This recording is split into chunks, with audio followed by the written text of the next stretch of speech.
Hello students, आज हम लोग exercise 1.5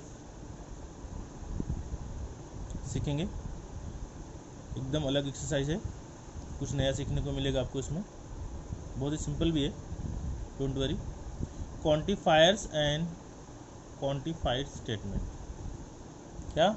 quantifiers and quantified statement. इसमें आपको दो साइन दिखेगा। क्वांटिफायर क्या होता है, क्वांटिफाइड क्या होता है, उसको आपको डिसाइड करना है। इसमें ए दिख रहा है, अरे कहीं देखा हुआ लग रहा है। हाँ देखा हुआ, ए लग रहा है, ए, लेकिन उल्टा ए है। कैसा है? उल्टा है।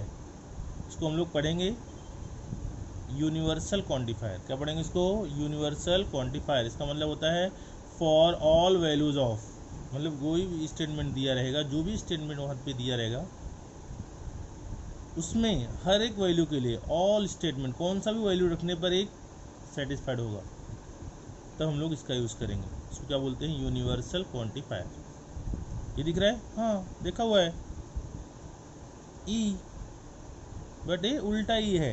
कैसा है? उल्टा है। इसको पढ़ते हैं देयर एग्जिस्ट एक्सटेंशियल क्वांटिफायर। क्या पढ़ते हैं इसको? एक्सटेंशियल क्वांटिफायर का मतलब ये होगा at least one value given statement को सेटिस्फाइड करेगा। कम से कम एक वैल्यू सेटिस्फाइड करेगा तो हम लोग ई अप्लाई करेंगे, उल्टा ई। और पूरा वैल्यू अगर सेटिस्फाइड करेगा तो हम लोग उल्टा ई का यूज़ करके लिखेंगे इसको। ये हो गया तुम्हारा यूनिवर्सल क्वांटिफायर, ये हो गया एक्सटेंशियल क्वांटिफायर। टेक्स्ट बुक में भी और अच्छे से दिया हुआ, आप उसको, आपके पास टेक्स्ट बुक है उसको आप रीड कर सकते हो। नहीं समझता है तो फिर से मुझसे पूछ भी सकते हो। Quantified statement. An open statement sentence with quantified becomes a statement and it is called quantified statement. Open sentence does not belongs to, open sentence does not belong to statement. पहले एक्सरसाइज में पढ़ा था ना, open sentence हम लोग statement में नहीं assume कर सकते, लेकिन ओपन सेंटेंस अगर इस फॉर्म में दिया हुआ है, क्वांटिफायर फॉर्म में दिया हुआ है, तो क्या बन जाएगा वो? Quantified statement. उस स्टेटमेंट को क्या बोलेंगे हम लोग? क्वांटी, मतलब अगर ए और ई करके ऐसा उल्टा ए उल्टा ई करके लिखा हुआ है ओपन सेंटेंस, तो वो क्या होगा? क्वांटिफाइड स्टेटमेंट हो जाएगा, बराबर। लेकिन बाकी अगर पूछा स्टेटमेंट है कि नहीं है, तो हम लोगों ने 1.1 में सीखा हुआ है ओपन सेंटेंस स्टेटमेंट में नहीं आता है, लेकिन स्टेटमेंट में हो सकता है। तो जब होगा तो उसके लिए ए और ई, उल्टा ए और उल्टा ई, ए यूज़ करके लिखा हुआ सेंटेंस रहेगा, तो क्या बन जाएगा? वो स्टेटमेंट बन जाएगा। और कैसा स्टेटमेंट बनेगा? क्वांटिफाइड स्टेटमेंट बनेगा। इसको बोलते हैं quantified statement. Very good. Next question number 1, इसका देखो। Use the quantifier to convert each of the following open sentence defined on N into true statement. बराबर।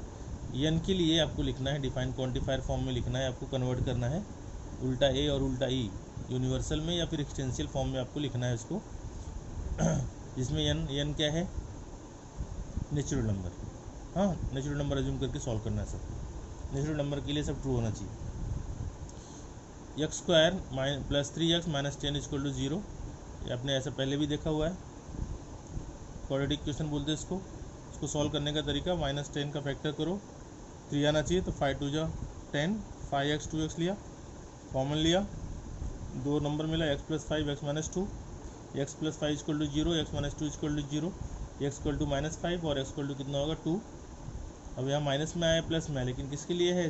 ट्रू, एन के लिए ट्रू है, तो x बिलोंग्स टू एन है, x not equal to -5 होगा क्योंकि नेगेटिव है वो।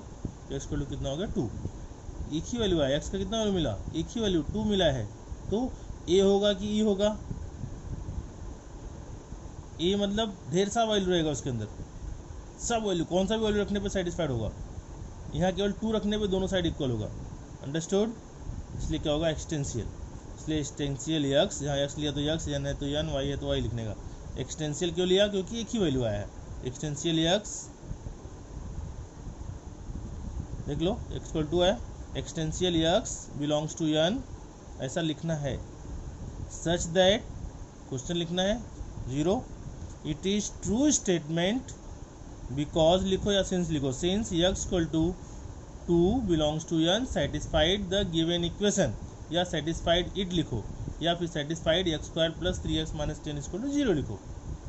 ए मेन है, इतना आपको लिखना है, फिर उसका रीजन डालना है, ट्रू स्टेटमेंट है कि नहीं है तो क्यों है, राइट। एक्सटेंशियल का यूज़ क्यों किया? क्योंकि एक ही है, उसके लिए टू रखने पे दोनों सेटिस्फाइड हो जाएगा, दोनों एक इक्वेशन क्या होगा, सेटिस्फाइड होगा, इसलिए क्या हो गया, एक्सटेंशियल एक्स का हमने यहाँ पे यूज़ किया हुआ है, राइट। अब सेकेंड में 3x - 4 <9। अब यहाँ हम लोग एक एक करके वैल्यू रखेंगे, जो भी <9 होगा वो सेटिस्फाइड करेगा, जो <9 नहीं होगा सेटिस्फाइड नहीं करेगा, राइट। तो 1 रखा तो इतना आ गया <9, 2 रखा तो 2 आ गया <9, 3 रखा तो 5 आ गया <9, 4 रखा तो 8 आ गया <9, लेकिन 5 रखा तो 11 आ गया, नॉट <9। तो मतलब -1 2 5 8 1 2 3 4 रखने पे सेटिस्फाइड हो रहा है, बाकी सब रखने सेटिस्फाइड नहीं होगा। तो क्या पूरा कौन सा भी वैल्यू रखने पे सेटिस्फाइड हो रहा है, क्या नहीं ना। तो क्या आएगा, केवल 4 वैल्यू 1 2 3 4, एटलीस्ट 1 का मतलब 1 भी 2 भी 3 भी 4 भी, बराबर। तो यहाँ पे क्या आएगा, एक्सटेंशियल, देयर एग्जिस्ट। तो there exist x belongs to n, समझा स्टेप है, ये लिखना बहुत जरूरी है। Such that question it is true statement for x equal to 1 2 3 और 4, 1 2 3 4 के लिए ट्रू है, बराबर। Satisfied 3x - 4 <9। It's very simple. यहाँ पे n² is greater than equal to 1, n बोले तो नेचुरल नंबर, 1 रखो, 1 का स्क्वायर 1 होता है, 2 का स्क्वायर 4 होता है, 3 का स्क्वायर 9 होता है, सब ग्रेटर देन है 1 से। मतलब n का कौन सा वैल्यू रखोगे आप, 1 से लेकर के इन्फिनिटी कौन सा वैल्यू रखो तो 1 से ग्रेटर ही आएगा, राइट, इक्वल या ग्रेटर आएगा, मतलब सब का सब वैल्यू सेटिस्फाइड हो रहा है, राइट। तो ऑल आएगा, क्या आएगा, ऑल। तो लिखा है all universal, all value of n belongs to n such that n² is greater than 1, लिखा है sir. It is true statement for n equal to 1 2 3 to infinity, right, belongs to n, satisfied n² is greater than 1। समझा कैसे आए, क्योंकि सब value के लिए satisfied है। फिर फोर्थ वाला 2n - 1 5 -1 वहाँ जाएगा, +1 हो जाएगा, 6 हो गया, 2n = 6, n = 6/2, 2 3 6, n का वैल्यू कितना, एक ही आया, 3 आया। तो existential n belongs to n such that this it is true statement for n belongs to n = 3 belongs to n, satisfied question 2n - 1 = 5, मतलब 3 रखने पे, केवल 3 रखने पे सेटिस्फाइड हो रहा है, इसलिए एक्सटेंशियल, राइट। उल्टाइए fourth one, y + 4 is greater than 6, y का वैल्यू क्या क्या ले सकते हैं हम लोग, 2 3 5 7, जो वहाँ पे तो दिया गया वैल्यू नहीं ना, y किस में होगा, नेचुरल नंबर के लिए, तो 1 2 3 4 वैल्यू रख के देखो कितना सेटिस्फाइड होता है, पूरा सेटिस्फाइड होता है कि कम सेटिस्फाइड होता है। 1 + 4 5 greater than 6, no. 2 + 4 greater than 2 + 4 6 greater than 6 होगा क्या, नो, मतलब 1 और 2 रखने पे नहीं हो रहा है। 3 + 4 7 ग्रेटर देन 6 होगा, बराबर। तो 3 4 5 6 ये सब रखने पे सेटिस्फाइड होगा, लेकिन 1 2 रखने पे सेटिस्फाइड नहीं है, मतलब सबके लिए नहीं है, इसलिए क्या आएगा, बोलो, देख लो अच्छे से। 1 + 4 5 <6 हो गया, 2 + 4 6 नॉट ग्रेटर देन 6, मतलब 1 और 2 रखने पे सेटिस्फाइड नहीं है। 3 + 4 7 ग्रेटर 6 है, यस। 4 + 4 8 ग्रेटर 6 है, यस। मतलब 1 2 रखने पे नहीं सेटिस्फाइड हो रहा है, लेकिन बाकी सबके लिए सेटिस्फाइड है, राइट। तो क्या आएगा, एक्सटेंशियल आएगा कि यूनिवर्सल आएगा, एक्सटेंशियल आएगा, क्योंकि हर एक वैल्यू सेटिस्फाइड नहीं हो रहा है। तो existential y belongs to n such that y + 4 greater than 6, it is true statement for y = 3 4 5, satisfied it, understood। Sixth one, 3y - 2 <= 9। अब यहाँ भी y का वैल्यू रखना है, 1 2 3 4 रख के देखेंगे हम लोग, रखो। 3 1 जा 3 - 2, 3 - 2 1, फिर 3 2 जा 6 - 2 4, सेटिस्फाइड है। फिर 3 3 जा 9 - 2 7, सेटिस्फाइड है। 4 3 जा 12, 12 - 2 10, 10 क्या ले से गया 9 से, नहीं, तो 1 2 और 3 रखने पे सेटिस्फाइड है, बाकी सबके लिए सेटिस्फाइड नहीं है, मतलब existential y belongs to n such that 3y - 2 <= 9, it is true statement for y = 1 2 3 belongs to n, satisfied it. 1 2 3 satisfied हो रहा है, बाकी सबके लिए सेटिस्फाइड नहीं, इसलिए एक्सटेंसियल यूज़ किया। अगर सब वैल्यू के लिए होता तो हम लोग यहाँ पे ये यूज़ करते, उल्टा है यूनिवर्सल। समझा बच्चे लोग कैसे लिखना है, आता है अक्सर एग्जाम में। क्वेश्चन नंबर 2 देखो, उससे भी सिंपल है। यहाँ पे आपको एक्सटेंसियल फॉर्म में दिया हुआ है, क्वांटिफायर फॉर्म में दिया हुआ है, आपको स्टेटमेंट फॉर्म में लिखना है, राइट। बी में 2 3 5 6 7 है, determine of the truth value of each of the following, truth value लिखना है। अगर पूरा वैल्यू सेटिस्फाइड करेगा तो वहाँ पे ए लिखा रहेगा, उल्टा है तो ट्रू होगा। अगर एक भी वैल्यू सेटिस्फाइड नहीं करेगा तो भी फॉल्स होगा, एक भी वैल्यू सेटिस्फाइड करेगा तो भी ट्रू होगा, लेकिन एक्सटेंसियल लिखा रहना चाहिए। एक्सटेंसियल लिखा है और एक भी वैल्यू सेटिस्फाइड नहीं कर रहा है तो फॉल्स, एक्सटेंसियल लिखा है लेकिन एक भी वैल्यू सेटिस्फाइड कर रहा है तो ट्रू, ऑल लिखा है और ऑल वैल्यू सेटिस्फाइड नहीं कर रहा है तो फॉल्स, ऑल लिखा है और सबका सब वैल्यू सेटिस्फाइड कर रहा है तो ट्रू। देखो, all value of x belong to such that x is a prime number. X prime number है, प्राइम नंबर क्या होता है, 2 3 5 7, 4 नंबर इसमें प्राइम है, लेकिन 6 है क्या, नहीं है। तो यहाँ पे ऑल क्यों दिया, ऑल कब होता है जब 6 भी होता है वहाँ पे, तो 6 तो प्राइम नंबर है ही नहीं है, केवल प्राइम नंबर का है ग्रुप, क्या केवल इसमें प्राइम नंबर ही है क्या, नहीं, इसमें इवन नंबर भी है, राइट। तो ये ऑल की वजह से अगर एक्सटेंशियल दिया तो ट्रू होता, ऑल दिया इसलिए क्या हो गया, फॉल्स। तो the given statement is false because, ऐसा लिखने का reason, because x = 6 is not a prime number, x = 6 prime number नहीं है।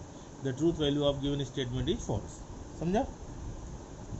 उसके बाद एक्सटेंशियल मतलब कौन सा भी एक ही वैल्यू सेटिस्फाइड होना चाहिए।